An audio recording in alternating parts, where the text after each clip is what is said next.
আসসালামু আলাইকুম গাইস, অবশেষে আমরা চলে এলাম সেই জিরো পয়েন্টে এবং এটা হচ্ছে মূলত একেবারে সেই জিরো পয়েন্ট এবং ওই যে সামনে ওই হচ্ছে একবারে জিরো পয়েন্টে শেষ, ওপারে হচ্ছে ইন্ডিয়া।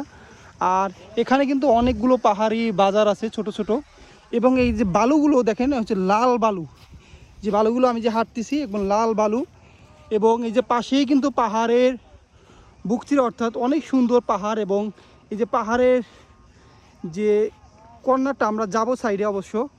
সো এখান থেকে আপনারা দেখতে পাচ্ছেন যে সত্যি মানে অসাধারণ একটা জায়গা।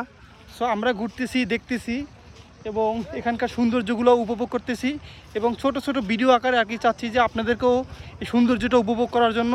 সো যাই হোক, আপনারাও দেখেন।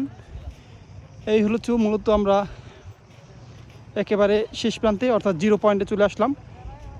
ওই যে একটা পিলার আছে মাঝখানে, ওই যে ছোট্ট একটা পিলার দেখা যায়, ওই পিলারের পরে আর কি মূলত ইন্ডিয়া। সো আমরা আর অল্প একটু যেতে পারবো, এরপরে হয়তো আর যেতে পারবো না, কারণ এরপরে হচ্ছে আর কি মূলত ইন্ডিয়া। এই হচ্ছে মূলত পাহাড়। যে আসলে আসলে এই দেশটা কিন্তু অনেক সুন্দর। এই দেশটার যে সৌন্দর্য আপনি যদি ঘুরে ঘুরে দেখেন, এই বাংলাদেশেই মূলত প্রাকৃতিক যে সৌন্দর্য, অসাধারণ সৌন্দর্য লীলাখেলা এই দেশে। সো আমি আছি যে বলছিলাম যে নেত্রকোনা, সেই নেত্রকোনা আর কি দুর্গাপুরের ভিতরে বিজয়পুর আর কি, যে বর্ডার গার্ডটা এখানে। সো বিজয়পুরের আর কি একবার জিরো পয়েন্টে আছি। সো এটাই আর কি সবাইকে। ওই যে একটা পিলার দেখা যায়, সাদা পিলার, ওই যে মাঝখানে আপনি যদি জুম করে দেখেন, ওই যে পিলারটায় যে ওই যে পিলারটা দেখতে পাচ্ছেন, ওই পিলারটার পরেই মূলত আর কি ইন্ডিয়া। সো এর ক্রস করে আর কি ওপরে যাওয়া যাবে না।